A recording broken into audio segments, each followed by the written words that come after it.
मैं हूं आपके साथ विवेक शांडिल्य। आज हम आपकी मुलाकात एक बेहद खास शख्सियत से कराने जा रहे हैं। एक ऐसे शख्सियत जो किसी परिचय का मोहताज नहीं है, जो अपने बेबाक अंदाज के लिए पूरी दुनिया में जाने जाते हैं। जी हां, उनका नाम है तारिक फतेह साहब। तारिक फतेह साहब, बहुत बहुत स्वागत हमारे इस खास कार्यक्रम में आपका। थैंक यू, शुक्रिया। आप अपने बेबाक अंदाज के लिए पूरी दुनिया में जाने जाते हैं। आप अपनी बातों को बहुत साफ गोई तरीके से रखते हैं। आज इसी सिलसिले में हम आपसे कुछ गुफ्तगू करेंगे, दो चार सवालात जानेंगे। मेरा सबसे पहला सवाल जो आपसे है वो ये है कि आप पाकिस्तानी मूल के कनाडाई नागरिक हैं। आप पाकिस्तानी मूल के हैं, लेकिन पाकिस्तान के किस हिस्से से आते हैं आप? मित्रों, सब्सक्राइब करें बोलते चित्र को और दबाएं इस घंटे को, जिससे आपको हमारी सभी वीडियो देखने को मिलती रहें। यानी कहाँ पैदा हुआ या नस्ली तौर पे मैं क्या हूँ? नहीं, आप कहाँ पैदा हुए? और पैदा कराची से हूँ, लेकिन हैं हम पंजाबी। अच्छा, तो आपकी शुरुआत पाकिस्तान में एज अ जर्नलिस्ट किस तरह से हुई थी? यूनिवर्सिटी में पढ़ते थे, बायोकेमिस्ट्री में पैसों की ज़रूरत थी तो एक अखबार में नौकरी की थी 100 रुपये महीने पे। उसके बाद एक डेली न्यूज़पेपर आ रहा था 1970 में, कराची सन नाम था उसका, वहाँ से शुरू किया। उसके बाद फिर 70 की जंग ख़त्म हुई, उसके बाद आई जॉइंड पाकिस्तान टेलीविज़न 1972 में।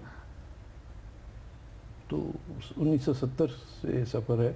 लिखना उससे काफ़ी पहले, मैंने 60s में भी लिखना तभी से शुरू कर दिया था आपने? हाँ, 68 से मैंने लिखना शुरू कर दिया था। लेकिन पाकिस्तान को लेकर आपका रुख सख्त रहा है, वहाँ की सरकारों को लेकर, वहाँ की चीज़ों को लेकर, वहाँ के सिस्टम को लेकर। मैं ये जानना चाहूँगा आपसे कि आपको आखिरकार पाकिस्तान में बैन क्यों किया गया? मुझे बैन नहीं किया, मैंने खुद बैन किया पाकिस्तान को। मुझे यानी पाकिस्तान किस चीज़, एक मुल्क तो है नहीं, पाकिस्तान तो एक कंसेप्ट का नाम है, एक सोच का है। पाकिस्तान को मुल्क नहीं मानते आप? नहीं, मैं नहीं कंसिडर करता। क्यों, क्या वजह है इसके पीछे? आप कैसे इस बात को आप साबित करते हैं कि पाकिस्तान मुल्क नहीं है? भाई, आपके घर से चोरी करके कोई ले जाए सामान तो उसका हो जाता है क्या? टीवी सेट तक तो आप चोरी करने के बाद आप पीछे भागते हैं उसके, आपका पूरा मुल्क चोरी होगा हिंदुस्तान का। आप बैठे हुए हैं कि वो मुल्क क्यों होगा? आपके वंदे मातरम में सिंध का जिक्र और सिंध आपने किसी और को दे दिया और कोहिनूर के पीछे भाग रहे हैं आप। ये तो हिंदुस्तानियों की नाअहलियत है ना, कि उनको पता ही नहीं उनके साथ क्या हो रहा। तो क्या मुझ पे वो जिम्मेदारी आएगी कि अगर 100 करोड़ बेवकूफ़ लोग हैं जिनको पता ही नहीं कि उनका मुल्क बट गया? यानी गुरु नानक की जाए पैदाइश पे कब्ज़ा, राम के बेटे लव का शहर लाहौर पे कब्ज़ा, केश के शहर कसूर पे कब्ज़ा, और आप बैठे हुए कह रहे हैं कि ये मतलब हमारी गंगा जमुना तहजीब है।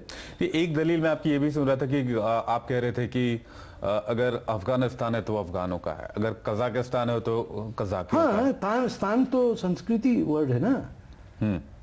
देश है, जैसे बांग्लादेश है या मालदीव है, ये तमाम इस्लामिक मुल्कों के नाम तो संस्कृत से ही आए ना, चाहे वो कजाकिस्तान हो या ताजिकिस्तान हो, स्थान है। अब उठा के पाक कहाँ से आ गया?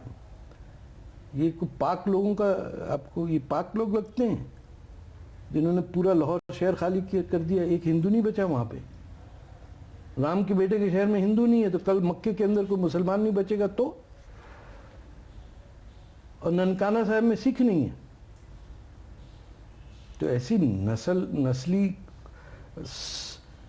नस्लों की सफाई की है कि सिंध के अंदर सिंधी जबान ख़त्म कर दी, उर्दू नाफिज कर दी आपने। जिनको उर्दू बोलनी थी बैठे रहते हैं यहाँ दिल्ली में, लखनऊ में, अवध में। हमारे पास क्यों आपने भेज दिया वहाँ सिंध में? पंजाब की ज़बान को उर्दू कर दिया। तो कैसा, ये तो कौवा चले हंस की चाल। और इनकी हरकतों से ही पता चलता। 30 लाख बंगाली मुसलमानों को आपने मार दिया 1971 में, 70 और 71 में इलेक्शन के बाद। तो कौन, कैसा मुल्क है? अपने मुल्क पे 30 लाख आदमी को मारता है? तो मुल्क थोड़ी है, तो रैकेट है। पाकिस्तान की फ़ौज है, उसका आपकी यूपी, सीपी और वहाँ के जो महाजिर वहाँ पहुँचे, उन्होंने उर्दू इस्टेब्लिशमेंट किया। शुरू में तो राज किया 15-20 साल। अब पंजाबी जो उर्दू बोलते हैं, बहुत ही बुरी किस्म की उर्दू, उनका राज चल रहा है। तो ये दोनों पावर्स का माफिया है, जिसके अंदर फौज है, जिन्होंने पहले बंगाल पे उर्दू ठोंसी, 52 के अंदर वहाँ कत्लेआम हुआ, बंगाल अलग हुआ पाकिस्तान से, फिर अब सिंध के अंदर आप देखिए, बलूचिस्तान में। तो ये कॉलोनीज़ हैं, मुख्तलिफ मुल्क हैं जिन पे एक उर्दू कल्चर के एक स्ट्रेंज किस्म की इस्लामी रियासत, इस्लामिक स्टेट है, उसको बना के लोगों की तारीख, लोगों की हिस्ट्री, लोगों के रिवायत, लोगों के बात करने का तरीका, यानी जो 500-600 साल से एक दूसरे को खुदा हाफिज कहते थे, आज खुदा हाफिज नहीं कह पाते, वो अल्लाह हाफिज कहते हैं। दुपट्टा ख़त्म हो गया, हिजाब आ गया।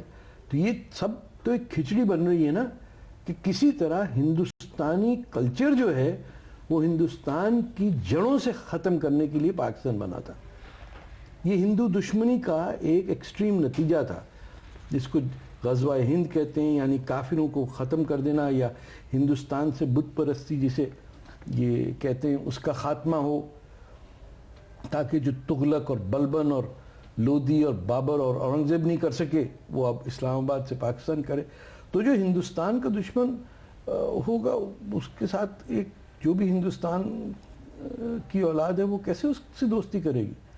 आप लोगों को शौक़ है, यहाँ से अमन की आशा वैसा ट्रक वक लेके जाते रहते हैं, आप लोग प्याज सस्ते खरीदते हैं, सीमेंट उनकी फौज का सीमेंट इंडिया खरीदता है। तो ये जिम्मेदारी मेरी थोड़ी कि मैं भी बेवकूफ़ बन जाऊँ। तो ये जो 70-71 में आपने बताया कि कई लाख लोगों को मार दिया गया, पाकिस्तान के मुल्क में अपनों को ही इन्होंने मैसेकेयर किया, मारा, क्या ये एक बड़ी वजह रही कि आपने वहां से फिर मूव करने का सोचा? कि नहीं, मैं फिर आपके वहां से हटने के क्या कारण रहे? मैंने अपने आप को 15 साल की उम्र से 65 के बाद अपने आप को पाकिस्तानी समझा ही नहीं है। मुझे 1965 की जंग में पता चल गया था कि ये फ्रॉड क्या है। मेरी उम्र 15 साल थी उस वक्त, एंड आई न्यू एग्जैक्टली कि ये झूठ, ये फरिश्तों का आना, ये हरे फरिश्ते आके हिंदुस्तानी फौज पे बम गिराना, ये सारा झूठ, और मोहम्मद अली जिन्ना की चोरी। आप पढ़ें, जिसके पास ज़रा भी अकल है उसे पता है कि वो चोर आदमी था, आके उसने पाकिस्तान में चोरी की, ज़मीनें अपनी ली, कराची के कोस्ट पे कई किलोमीटर ज़मीन अपने नाम करवाई कि मैं बॉम्बे इतना छोड़ के आ रहा हूँ। दोस्त की बेटी लेके भाग गया एक आदमी, 16 साल की उम्र की बच्ची, आजकल तो स्टैट्यूटरी रेप में शामिल होता है। 2 साल उसके साथ बगैर शादी के रही, उसको आपने इस्लाम का पता नहीं क्या बना दिया, चूड़ीदार पजामा और शेरवानी पहना के।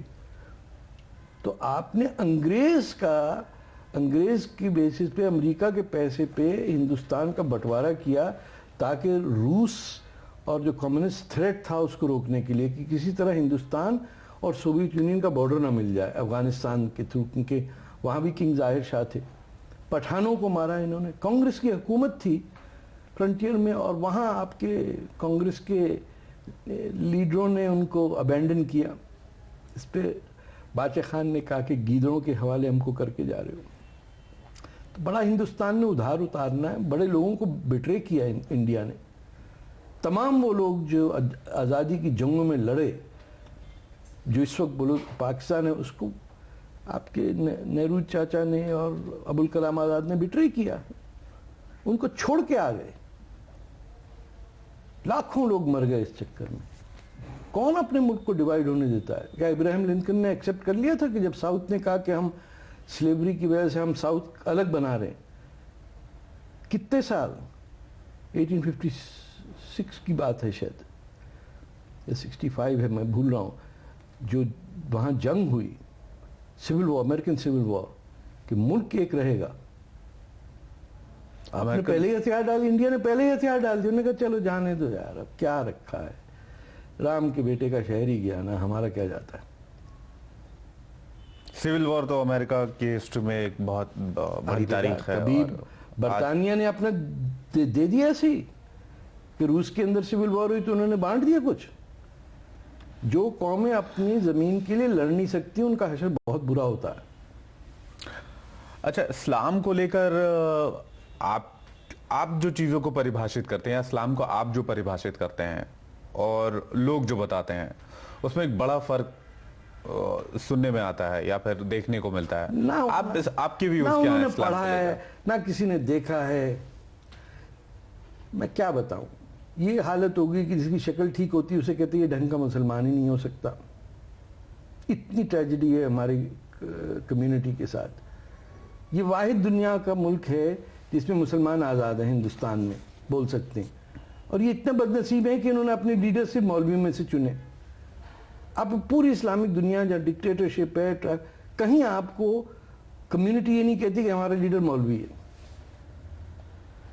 पहले यहाँ के यूपी सीपी के हिंदी बेल्ट के लीडरों ने, मुसलमान लीडरों ने वोट दे के जिन्ना साहब को जितवाया, बम्बई में भी, मद्रास में भी। फिर जब हिंदुस्तान का बंटवारा हो गया तो यहाँ बैठे रह गए। तो जिनको शरिया चाहिए था वो चले जाते ना वहाँ। अब शरिया पे बहस कर ले, कहाँ लिखा है इस्लामिक स्टेट होना। उसी लिए फिर कहते हैं हम जिना के अगेंस्ट आ रहे। भाई तुम जिना के अगेंस्ट हो तो जिना, मोहम्मद अली जिना के कानून हिंदुस्तान में क्यों चाहते हो Muslim family personal law board के तहत? कैसे, कौन इस सेंचुरी में पोलिगमी को डिफेंड करेगा? 15 साल की बच्चियों को आप बेच रहे हैं गल्फ अरब स्टेट्स में। क्या वो हिंदुस्तान की बेटियां नहीं हैं? बाकी सब कहते हैं भाई वो मुसलमान की लड़कियां, हम क्या करें? कोई कंट्री ऐसे हो सकती है जो अपनी बेटियां बेच रहा हो? आप हिंदुस्तान की बेटियां बिक रही हैं और इस्लाम के नामे बिक रही हैं। आप बोल नहीं सकते, बोलेंगे तो मौलवी कहेगा कि ये इस्लाम दुश्मन है। तो कहां का इस्लाम है? तो ये बात अगर तारिक फतेह साहब बोलते तो तारिक फतेह साहब बुरे हो जाते हैं। होते रहे बुरे, हमें क्या। 66 साल 67 के हो गए, बर्थडे हो गई, अब खुल के बैटिंग कर रहे हैं। 8वें नंबर पे छक्का मारना, क्या कर लेंगे? आउट ही कर लेंगे ना। ये झूठ बोल रहे हैं सब। देखिए एक बात समझिए, कुरान के जो आखिरी लाइन है उसमें अल्लाह ताला ने, जिसको हर मुसलमान मानता है कि वो ही उनका ईश्वर है, भगवान है, उन्होंने कहा, अगर ये मुसलमान मानता है कि आज मैंने तुम्हारे धर्म की सारी बातें कंप्लीट कर दी। ये जितने मौलवी हैं ये उसके बाद वाले कानून पे यकीन करते हैं। मैं उस कट ऑफ लाइन से पहले की बात करता हूं।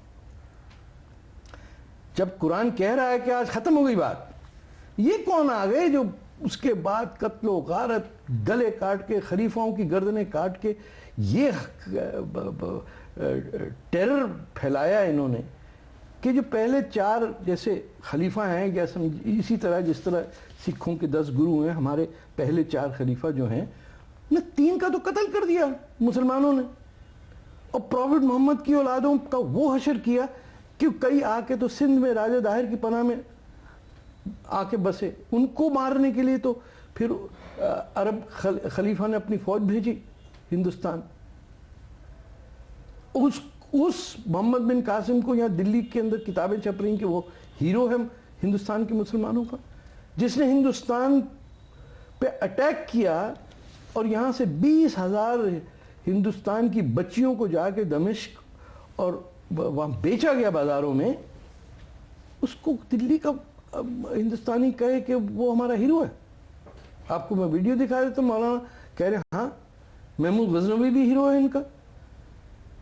औरंगजेब जिसने गर्दन काट दी अपने भाई की, दारा शिकोह की, जो मेरे ख्याल है हिंदुस्तान के मुसलमानों में सबसे आला दर्जे का इंसान है, उसको हीरो, दारा शिकोह को जानता नहीं है, कातिल जो है उसको हीरो बनाया हुआ मौलवियों ने। ये समझिए कि एक हिंदुस्तान के सुल्तान, बादशाह या जो भी था, घट बैठिया छोटा सा टुच्चा सा राजा, हज नहीं किया किसी ने, जो फर्ज है इस्लाम में। तो मैंने तो 2 किए हुए भैया, उनसे तो बेहतर हूं। अच्छा, एक सवाल मेरा ये है कि क्या लोकतांत्रिक सरकार, डेमोक्रेसी में आप यकीन रखते हैं? तो पाकिस्तान के गवर्नमेंट को आप क्या कहेंगे? क्या वो डेमोक्रेसी है, क्या है? कंट्री नहीं है तो डेमोक्रेसी कहां से होगी भाई? ये तो एक कॉरपोरेशन है, जैसे ईस्ट इंडिया कंपनी थी। नहीं तो वहां बाकायदा चुनाव होते हैं, इलेक्शंस कराए जाते हैं, कौन वोटिंग सा होती चुनाव है। होता है सर? क्या बात करते हैं चुनाव? किसकी मजाल है चुनाव लड़ ले? 2-2 साल भागे नवाज रहते, शरीफ साहब 2-2 बार जीत के आए हैं, जीत के आ गए तो फिर आगे क्या कर लेंगे वो? उनके भाई ये खुद तो वहाँ के लूडो खेलने मुख्यमंत्री वाला हैं। है, मोनोपोली नहीं खेलते हैं, उसमें आप जीत गए तो इसका मतलब वाकई करोड़पति हो गए आप। तो कागजी सौदा है, इधर उधर जाओ तुम पैसे बनाओ। उनके पैनमा पेपर्स में क्या कुछ पोल नहीं खुल रहा है। जो उनके जनरल थे उनके स्विस बैंक अकाउंट्स में मिलियंस ऑफ डॉलर्स पड़े हुए हैं। ये चोर उचक्कों का एक गठबंध है जिसके अंदर माल कमाने का तरीका मिला। ईस्ट इंडिया कंपनी थोड़ा बहुत सोचती थी कि हमारे मुल्क जो है बरतानिया, उसका फायदा हो जाए। इनका कोई मुल्क नहीं, ना दीन है ना ईमान है। ये सिर्फ अमेरिकी डॉलर, चीनी हथियार और सऊदी तेल पे यकीन करते हैं। ये उस कॉन्क्यूबाइन की तरह है जो किसी के साथ भी जाके सो जाएगी। पैसे आप दे दें वो आपके साथ रात गुजारने को तैयार है। चाहे वो देखिए चीन के अंदर मस्जिदों पर पाबंदी लग रही, पाकिस्तान की कोई फिक्र की बात नहीं। उन्होंने कहा पैसा आना चाहिए। बस इनका फंडामेंटल है हिंदू दुश्मनी। और इस हिंदू दुश्मनी में क्योंकि चाइना हिंदुओं का मुल्क नहीं, इसीलिए उनसे उनको प्यार है। हिंदुस्तान में तो मस्जिदें नहीं तोड़ रहा ना कोई, वहां तो हजारों मस्जिदें ताले लग गए। मुसलमान अपने बच्चों का नाम अगर चाइनीज नहीं है, they are not allowed to register the birth certificates. लेकिन क्योंकि वो हिंदू नहीं है इसीलिए उससे प्यार है। दैट मीन्स इस्लाम से कोई ताल्लुक नहीं किसी का। जब आपकी बुनियाद है हिंदू दुश्मनी, ये समझे आप। चाहे लाख कोई कहता रहे कि नहीं साहब हम तो एक ही हैं, प्यार है, भाई छोड़ें। अगर इतना ही प्यार होता तो अपने बच्चों का नाम अशोक भी क्यों रखता? या तो तैमूर रख रहे हैं। एक सवाल ये भी है कि पाकिस्तान एक दिन के आगे पीछे, भारत और पाकिस्तान दोनों मुल्क आजाद हुए। जी। आज जो स्थिति पाकिस्तान की है, कहां से मुल्क आजाद हुआ भाई? ठीक है, पाकिस्तान हिंदुस्तान के अगस्त की 14 को टुकड़े हुए, ये कहें आप। आजाद कोई नहीं हुआ। हिंदुस्तान आजाद होगा जिस दिन सिंध और पंजाब उसके साथ होंगे। बलूचिस्तान अलग मुल्क होगा और पठानों का, जो पश्तूनों का इलाका है, वो दरियाए सिंध के उस तरफ अपने अफगान भाइयों के साथ एक मुल्क होगा, पख्तूनिस्तान, जिसमें ड्यूरेंट लाइन नहीं होगी। उस दिन अंग्रेज जाएगा यहां से। चलिए इस सवाल पे मैं आऊंगा, लेकिन इससे पहले मैं ये जानना चाहूंगा पाकिस्तान की इस स्थिति के लिए आप किसे जिम्मेदार मानते हैं? कौन रिस्पॉन्सिबल है आज के पाकिस्तान के लिए? आज के पाकिस्तान के लिए पाकिस्तान के पंजाबी, जिनको ना उर्दू बोलनी आती, ना अंग्रेजी बोलनी आती, ना पंजाबी बोलनी आती। एक सूडो कल्चर बना दिया है जो सिर्फ पैसे की पुजारी हैं, लूट के कुछ कर ले, भिखारियों की तरह है। ये तो कल का सोचते भी नहीं है। पूरा बलूचिस्तान बेच दिया चीनियों को। गिलगित बल्तिस्तान जो हिंदुस्तान का इलाका है, वो वहां 50,000 चीनी फौज लाके बिठा दी चाइनीज सेटलमेंट से।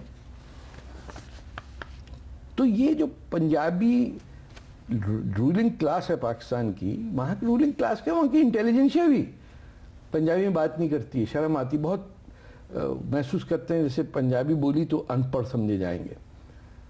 वहाँ का बड़ा बड़ा इंटेलेक्चुअल जो है वो सिर्फ दारू पी के या जुआ खेलते हुए या बीवी को मारते हुए पंजाबी बोलता है, बाकी तमाम उसमें घटिया सी उर्दू बोलता है। तो जब लोगों को अपनी माँ का नहीं पहचानो, देश का नहीं पहचानो, अपना ओरिजिन नहीं बताओ, तो पाकिस्तानी बनेगा ना? नहीं, पाकिस्तान के हुक्मरान और वहाँ के जो मिनिस्टर्स हैं वो तो कहते हैं कि भाई हम तो सुपर पावर बनने जा रहे हैं और हमारे पास जो परमाणु मिसाइल्स हैं हमारे पास, वो चला लेंगे, वो हम इंडिया को उड़ा देंगे जब बोलेंगे। तो इंडिया थोड़े पैसे दे देगा, पावर हैं, अब हम कर लें। ये तो हिंदुस्तान का भी तो मुसीबत है ना कि आप लोग सब कारोबारी दुकानदार वाले हो गए। क्षत्रिय को बचा ही नहीं हिंदुस्तान में। सब दुकानें आप लोग लगा के बैठेंगे, प्याज टमाटर कहाँ सस्ता मिलता है वहां से ले आओ यार। इनसे झगड़ा मत करो। पाकिस्तानी बम भी मार देना, बंबई पे अटैक भी कर दे, तो आप लोग जाते हैं पाकिस्तान के पास कि भाई बताइए किसने मारा था। कोई सेल्फ रिस्पेक्ट भी कोई चीज होती है। आप जाके ब्लॉकेट कर देते। इतनी बड़ी नेवी, क्या नेवल ऑफिसर्स की सफेद यूनिफॉर्म संभालने के लिए, परेड के लिए, उनकी फैमिली के लिए। आप पे बम्बे पे अटैक हो गया, आपने जाके कुछ जवाब नहीं दिया। गुंडा जो मोहल्ले का गुंडा हो जब तक पिटेगा नहीं तो गुंडा ही रहेगा। दाऊद इब्राहिम है ना पाकिस्तान, उसी टाइप की कैफियत है ना। जैसे आप बॉम्बे की गैंग्स का लीडर था, वैसे पाकिस्तान इज दाऊद इब्राहिम, यानी it is the equivalent of a person, gangster state.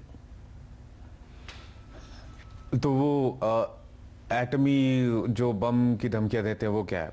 आप पे पड़ेगा, एक आध बम तो पड़ेगा आप पे। तो बना चुके उनके पास है। वो मारेंगे, वो मरने के लिए बने हैं, वो अपने आप को जान देने के लिए तैयार हैं। आप सिर्फ एमबीए करने के लिए बने।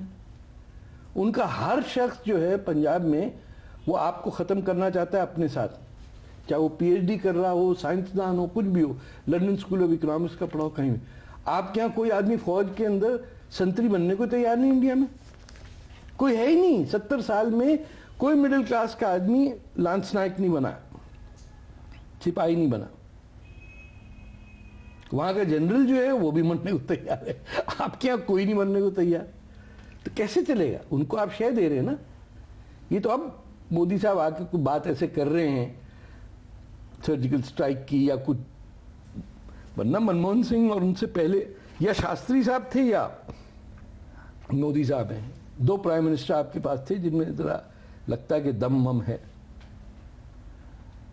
वरना तो हर कोई इंडियन जो था वो पाकिस्तानी बड़े बड़े जनरल को देख के बड़ा इंप्रेस हो जाता था। बल्कि आम आदमी भी, अभी भी आप दिल्ली में जाएं, बोले पाकिस्तान से आए हुए, आपकी दुकानों पे लिखा होता है पाकिस्तानी फैशन। अरे यार, अजीब मुल्क है। अच्छा, आप फ्यूचर में पाकिस्तान को या फिर इंडिया पाकिस्तान को कैसे देखना चाहते हैं?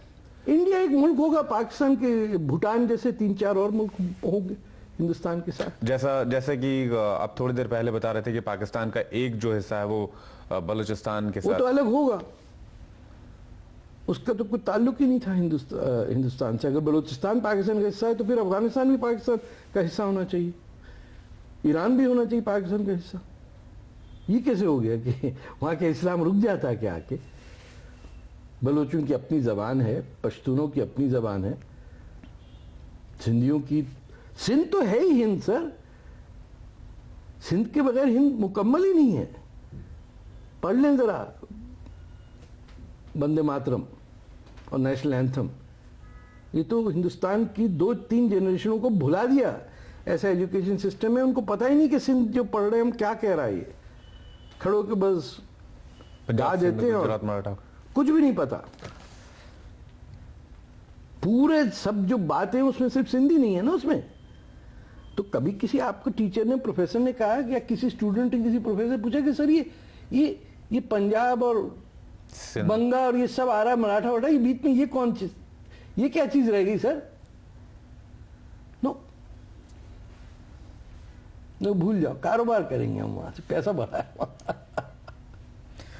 अच्छा, एक सवाल ये भी है कि जैसे अगर आप पाकिस्तान को ले लें और भारत को ले लें, दोनों के बीच के व्यापार की आप बात करते हैं, लेकिन दोनों जो मुल्क हैं, इन दोनों के बीच कड़वाहट बहुत लंबे समय से रही है। लगता है कड़वाहट? आपका बाजू काट दिया, आप कह रहे करवाहट? भैया जख्म है, करवाहट कहां से आ गई?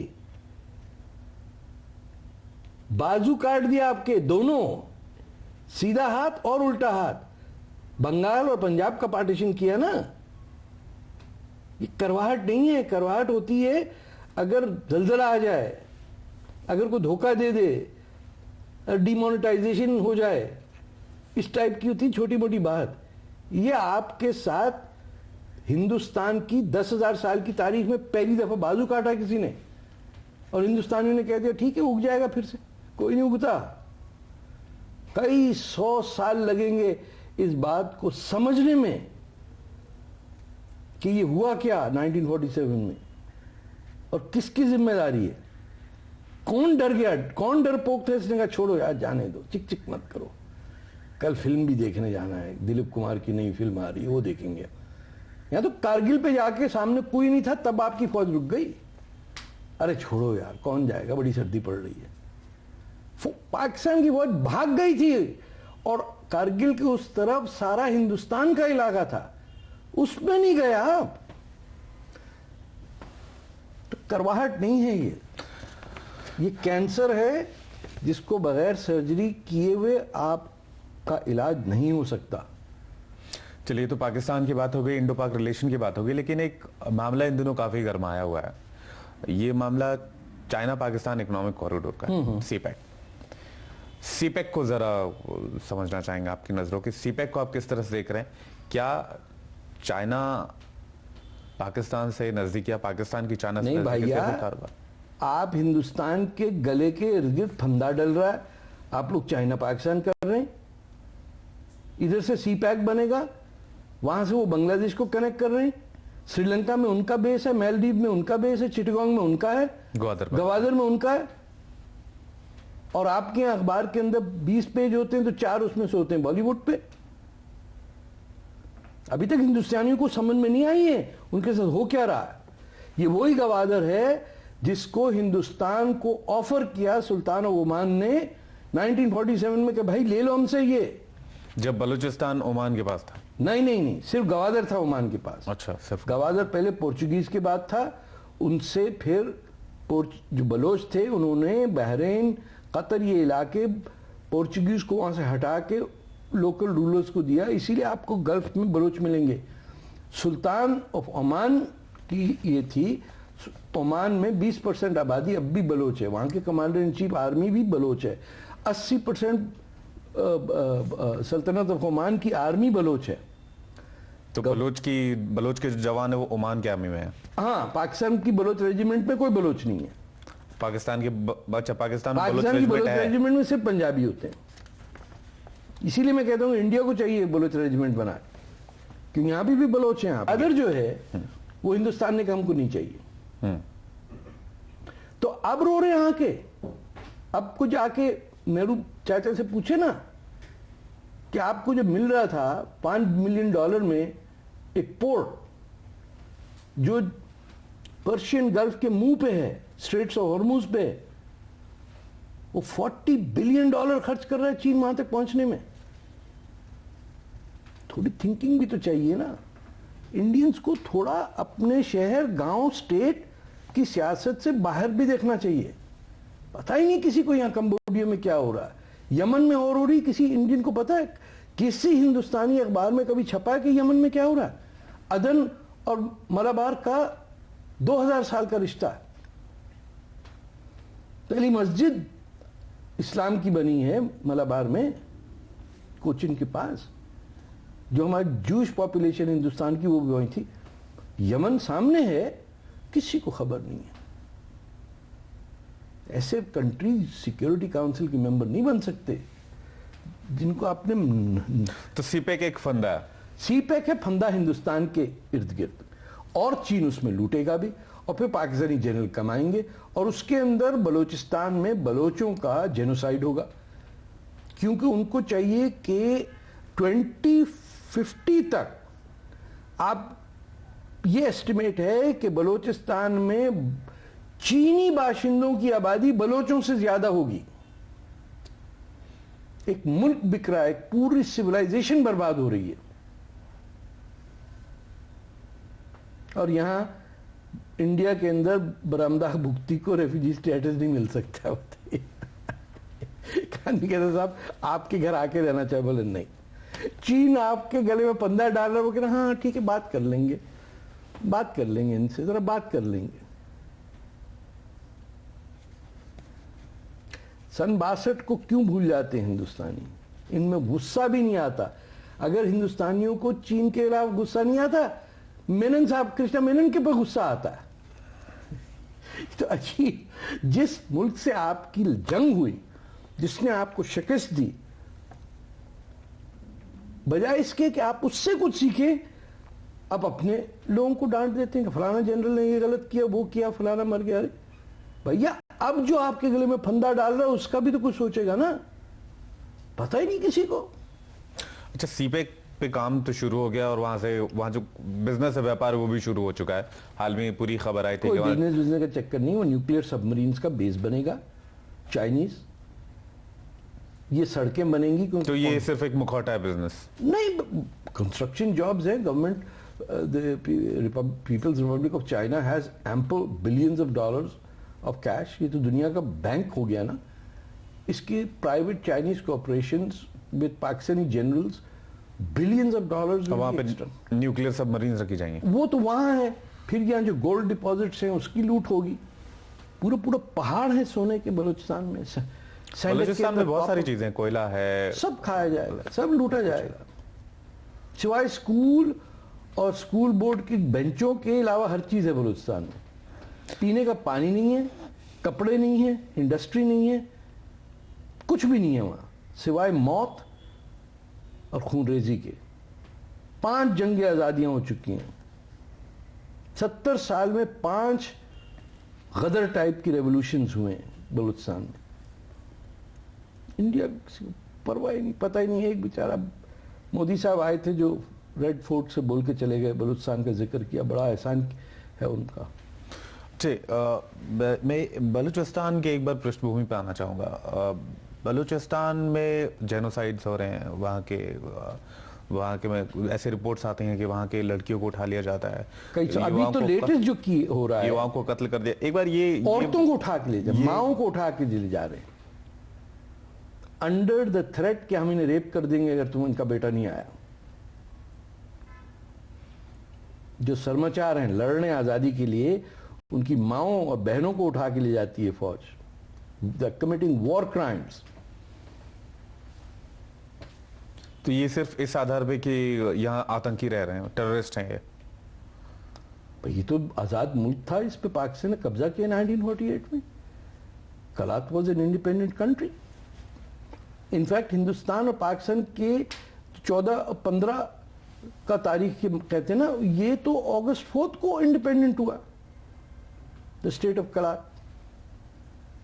इसका वाइसरॉय से, हिंदुस्तान से, या इसका डायरेक्ट था, it was a protectorate of the British. और बलूचिस्तान पे कब्जा किया था अंग्रेज ने रूस को फाइट करने के लिए। जो 19th सेंचुरी में द इंपीरियल जार की जो फौजें थी नीचे आ रही थी, तो अंग्रेज गए हैं बलूचिस्तान में वहां उनको रोकने के लिए। इसीलिए खान कलात के साथ जो राजा थे कलात के, उनके साथ 1800s में ट्रीटी हुई है विद द व्हाइट हॉल।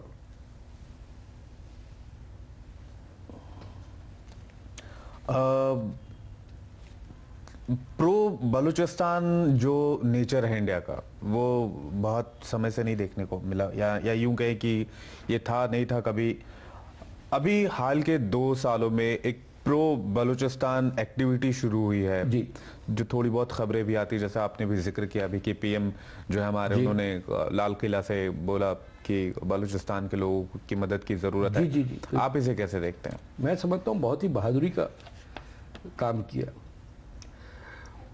मेरी असेसमेंट है कि for the prime minister to say what he said, he must have overwritten at least 100 top bureaucrats जो सिविल सर्वेंट्स हैं आपकी, जो असल हिंदुस्तान को मैं समझता हूँ जो रोक के रखे हुए, जो आईएएस ऑफिसर्स हैं बैठे हुए ऊपर बड़ी मोटी मोटी फाइलें लेके, जिनका और जिनकी बीवियों की उमंग ये है, goal in life is way to retire.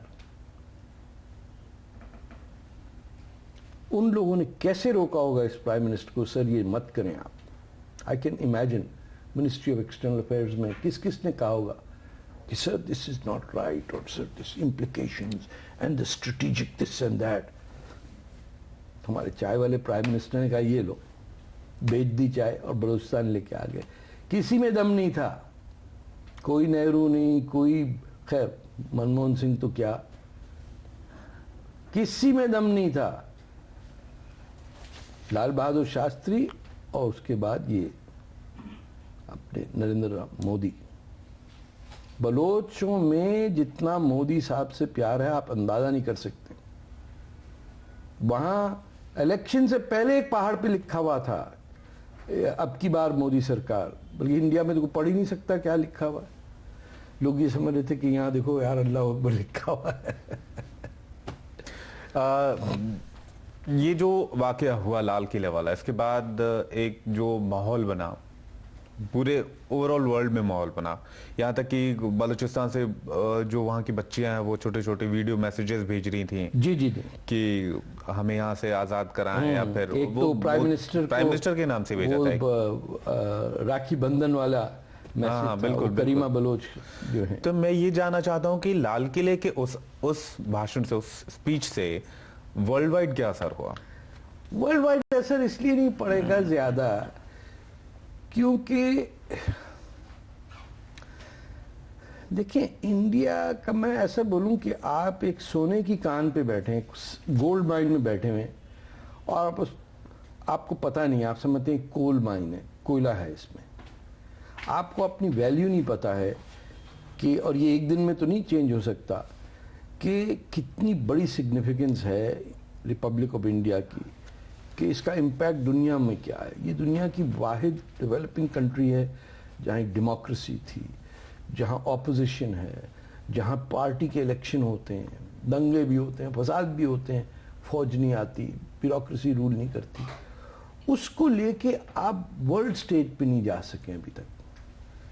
तो आप कुछ भी करेंगे, सुषमा स्वराज जी ने जो यूएन में जो कहा उन्होंने, फर्क पड़ता है, लेकिन इम्पैक्ट नहीं है इतना जितना उन पाकिस्तानियों का है जो अमेरिका में बैठ के पाकिस्तान का काम करते हैं। जो इंडियन अमेरिकन है वो अपना करियर बनाता है, वो गूगल का सीईओ बनता है, उसको इंडिया से कोई ताल्लुक नहीं है, वो अपना कमाया हुआ पैसा आपको नहीं देता है। जो पाकिस्तानी है अमेरिका में बैठा हुआ, वो पाकिस्तान के लिए काम करता है। 400 पाकिस्तानी तो सिर्फ कांग्रेस में बैठते हैं, स्टाफ में। व्हाइट हाउस ओबामा का जो है उसके अंदर पाकिस्तानी बैठा हुआ। हिलरी क्लिंटन की चीफ ऑफ स्टाफ पाकिस्तानी। आप इसी में खुश हैं? W1 visa, H1 visa. 92% Indian American ने वोट दिया क्लिंटन को, वो anti India for their personal benefits. They don't give a dam कि हिंदुस्तान को क्या हो रहा है। और जो आपके इलेक्टेड है उन्होंने भी नाम और धर्म बदले में। ये भी जिनेवा में हाल में प्रदर्शन हुए, वहाँ पे इसके अलावा यूएन के ऑफिस के बाहर और भी जगहों में और भी कई मुल्कों में प्रदर्शन हुए। बलूच जो है वो अब एक बार फिर से संगठित होने लग गए हैं। कम है ना भैया, 5 मिलियन ही तो हैं। ये को बंगाल थोड़ी कि 100 मिलियन आदमी हो। फ्रांस जितना मुल्क है, आबादी कम है, तो लूटना आसान है ना। कमजोर हैं? कमजोर नहीं, कम है। कमजोर तो नहीं है, बलोच कभी कमजोर हो ही नहीं सकता। बलोच बहुत ही बहादुर कौम है। पूरी अंग्रेज की फौज में हर जगह से भर्ती हुई, अंग्रेज फौज में लड़ने के लिए बलूचिस्तान से कोई नहीं गया। यूपी से गए, पंजाब से गए, तमिलनाडु से गए, हर जगह से, बिहार से बहुत गए। बिहार तो रेजिमेंट। हाँ, तो बलोच ने कहा ये तो हमारी जंग है ही नहीं, हम अंग्रेज अफसर के नीचे नहीं लड़ेंगे। उन्होंने कश्मीरी गए, पठान गए, कौन कौन नहीं किया। उसने कहा नहीं साहब, आप हम तनख्वाह देंगे ना, वो नहीं, तनख्वाह उनका कुछ नहीं चाहिए, आप जाइए अपना हमसे काम करें। हिंदुस्तान को पता नहीं कितनी ग्रेट लोग हैं बलोच। एक लड़की अगर चले पैदल पर्शियन अरेबियन सी कोस्ट से लेके क्वेटा तक, कोई उंगली नहीं उठाएगा उस पर।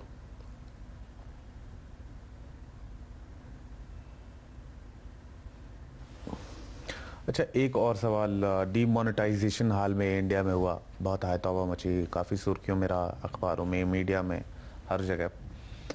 लगता है इसका असर टेररिज्म पर हुआ? हाँ हाँ, वो सारा पाकिस्तान की 2 प्रिंटिंग प्रेस हैं जो इंडियन नोट छापते थे, उनका तो भट्टा बैठ गया ना। वो इंडियन नोट छापते थे इतने अच्छे कि डिमोनेटाइजेशन से पहले बिहार के अंदर 500 का नोट नहीं चल रहा था। चेक करें आप, कोई लेता नहीं था, पता ही नहीं चलता था कि इंडिया का बना हुआ है, पाकिस्तान का बना बनने के जान छोड़ो उस नोट की। वो पैसा जाता था दुबई, वहां मनी मार्केट में बनता था, यूरो में और डॉलर में, उससे फंडिंग होती थी टेररिज्म की, आईसिस की, अलकायदा की, चेचन की, जो साला कट्टरपंथी फिलीपीन से लेके फिलाडेल्फिया तक है, उसका पाकिस्तान को जोड़ा। इंडियन करेंसी डिमोनेटाइज हुई, उनका भट्टा बैठ गया। बाकी हिंदुस्तान में लोगों को तकलीफ हुई ठीक है, लेकिन मोदी साहब ने जैसे टॉयलेट को फ्लश करते हैं ना, वैसे फ्लश कर दिया, पाकिस्तानी कचरा निकल गया सिस्टम से। बाकी प्रॉब्लम इधर को मैं तो बाहर का देख रहा हूं। अब दाए कश्मीरी जरा कितने पैसे देते, कितने पत्थर मारने के लिए। एक रिपोर्ट ये भी आई कि कश्मीर में 60% तक जो 60% तक जो सबको पता है सर, वो कम हो गए। तो होगा ना, पैसे नहीं होंगे तो कौन मारेगा पत्थर। ड्यूटी जब लगी हुई है, डेली बेसिस पे लोग लगे हुए हैं। हिंदुस्तान के वो मुसलमान जो कश्मीरी नहीं है, वो क्यों नहीं जाते हैं ये आज़ादी वालों के साथ झगड़ा करने। हिंदुस्तान से प्यार जिनको है, क्यों नहीं जाता यहां से 1 लाख का जुलूस, 10 लाख का जुलूस। चलो हम बताते हैं किसका मुल्क है ये, श्रीनगर किसका मुल्क है, ये हिंदुस्तान है। कभी सुना आपने? वहीं से आते हैं गुलाम नबी आज़ाद, गुलाम भी हैं आज़ाद भी हैं। अच्छा, एक और सवाल, थोड़ा सा ये फ्यूचरिस्टिक टाइप का सवाल हो जाएगा, लास्ट सवाल है मेरा। अच्छा, आने वाले 10 साल में आप भारत और पाकिस्तान के रिलेशन या फिर पाकिस्तान को किस जगह पर देखते हैं? Pakistan will crumble. पाकिस्तान के 3-4 टुकड़े हो जाएंगे, जिसके अंदर एक बलूचिस्तान तो खैर अलग होना ही है, उसको यानी साइंटिफिकली और mathematically it has to break apart, क्योंकि दुनिया में सियासी नक्शे कभी 50 साल से ज़्यादा कभी भी नहीं रहे। यानी एक ज़माना था कि गोवा हिंदुस्तान से अलग था, एक ज़माने में सिक्किम, देखे ना जो नागालैंड का एरिया है, उसका एक ज़माने में हिंदुस्तान से कोई ताल्लुक ही नहीं था। एरिट्रिया कब मुल्क बना किसी को नहीं पता। ईस्ट टिमोर बन गया हमारी ज़िंदगी में, कोसोवो एक मुल्क है, रूस पूरा टूट गया, 25 मुल्क बन गए। तो सियासी बाउंड्री जोग्राफाई बाउंड्री नहीं होती, दरिया के कोर्स बदलते हैं कई 100 सालों में, सियासी बाउंड्री बदलती है तकरीबन 50 साल के अंदर। तो ये अब 50 साल के अंदर ये अब बांग्लादेश बन गया हमारे सामने जिंदगी में। खैर आपकी तो नहीं, आप बाद में पैदा हुए होंगे। तो अब बलूचिस्तान अलग होगा। जब बलूचिस्तान अलग होगा तो पाकिस्तान ख़त्म होगा। उसमें टेंशन होगी सिंध और कराची की। ये एक बड़ा टेंशन वाला एरिया है। जो पश्तूनों का इलाका है दरियाए सिंध के उस तरफ, उसका पंजाब से कोई ताल्लुक नहीं है। अफगानिस्तान ने अगर काबुल रिवर पर डैम बना दिया तो सारा बट्ठा बैठ जाएगा। आपका जो पाकिस्तानी पंजाब है इस वक्त, उसको उस दिन समझ में आएगा कि वो है कौन।